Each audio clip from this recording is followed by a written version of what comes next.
ಮತ್ತು ಕಾಗದ ಬೇಕಾದ ಯಾವ ರೀತಿಗೆಲ್ಲ ಕಂಪ್ಲೇಂಟ್ ಮೇಲೆ ಒಬ್ಬ ಏಜೆಂಟ್ ಇಟ್ಕೊಂಡಿದ್ಯಾ ಹೇಳ್ತೀನಿ ಕೇಳಿ ಏಜೆಂಟ್ ಇಟ್ಕೊಂಡ್ಯಾ ಕಾಲ್ ಮಾಡೋಕೆ ರೊಕ್ಕ ಇಟ್ಕೊಳ್ತಾ ಇದ್ವಿ 2 ವರ್ಷ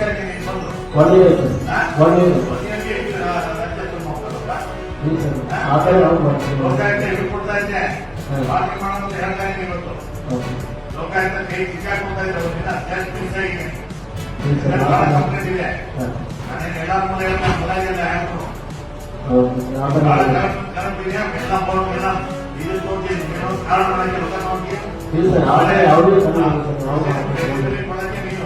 ಕಾರಣದಲ್ಲಿ ಯಾರು ಬೇಕು ಅವ್ರು ಮಾತ್ರ ಕೊಡ್ತಾರೆ ಎಲ್ಲ ಕಂಪ್ಲೇಂಟ್ ಬಿಡ್ತೀನಿ ಹತ್ರ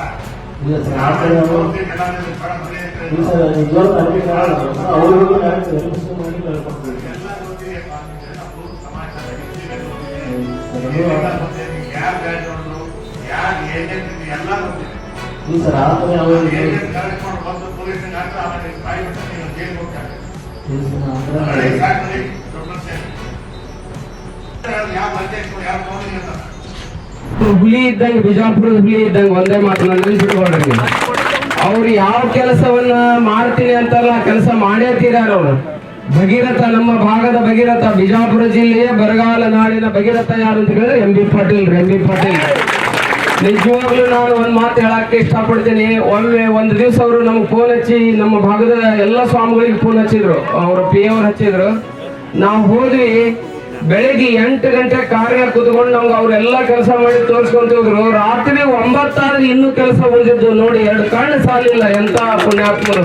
ಬಹುಶಃ ನೀವು ಶಿವಮೊಗ್ಗ ಜಿಲ್ಲೆಗೆ ಹೋದ್ರೆ ಅಲ್ಲೊಬ್ರು ನಜೀರ್ ಸಾಬ್ ಅಂತ ಹೇಳಿದಾರೆ. ಅವ್ರಿಗೆ ಏನಂತ ಹೇಳಿ ಕರೀತಾರೆ ಅಂತ ಕೇಳಿದ್ರೆ ನೀರ್ ಸಾಬ್ ಅಂತ ಕರೀತಾರೆ.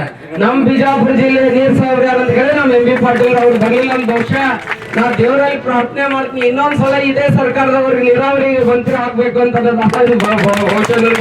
ಬಹಳ ಆಸೆ ಇದೆ. ಯಾಕಂತ ಕೇಳಿದ್ರೆ ನಮ್ಮ ಭಾಗಕ್ಕೆ ಅವ್ರು ಆಗ್ಬಿಟ್ರು ಅಂತ ಕೇಳಿದ್ರೆ ನಮಗ ಎಂತ ಹೆಮ್ಮೆ ಅಂತ ಕೇಳಿದ್ರೆ, ಇವತ್ತು ಬೇರೆದವರು ಅವ್ರು ಕೈಗಾರಿಕಾ ಮಂತ್ರಿ ಆದ್ರೂ ಕೂಡ ಇಷ್ಟು ಕೆಲಸವನ್ನು ಮಾಡಕತ್ತಾರಿಲ್ಲ.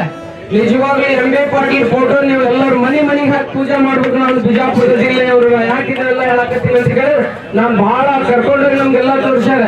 ಬಹುಶಃ ಆಲ್ಮಟ್ಟಿ ಆಗಿಯವರು ಮಧ್ಯಾಹ್ನ ಪ್ರಸಾದದ ವ್ಯವಸ್ಥೆ ಮಾಡಿಸಿ ಅಲ್ಲಿ ಯಾವುದೋ ಒಂದು ಜಾಗದಲ್ಲಿ ನನಗೆ ಹೆಸರು ನೆನಪಿಲ್ಲ, ಅಲ್ಲಿ ಅದನ್ನ ಗುಂಡಿ ಒತ್ತಿದೆ, ಅದು ಮುಂದೆ ಬೇರೆ ಊರಾಗ ನೀರು ಹಾಕ್ತದು ಎಲ್ಲ ಕೆಲಸವನ್ನ ಬಹುಶಃ ಎಂ ಬಿ ಪಾಟೀಲ್ ಬಂದ ಬಳಿಕ ಬಿಜಾಪುರ ಜಿಲ್ಲೆಯೊಳಗೆ ಸಿದ್ದೇಶ್ವರ ಸ್ವಾಮಿ ಒಂದು ಬಗ್ಸಿ ನೀರು ಕೊಡು ಅಂದ್ರು, ಅವ್ರು ಒಂದು ಕೊಡ ನೀರು ತಂದು ಕೊಟ್ಟಾರಲ್ಲ, ಅದು ಬಹಳ ಹೆಮ್ಮೆ ಪಡುವಂತ ವಿಚಾರ. ನಾವು ಬಹಳ ನಿಜವಾಗ್ಲೂ ಸಂತೋಷ ಪಡಬೇಕು.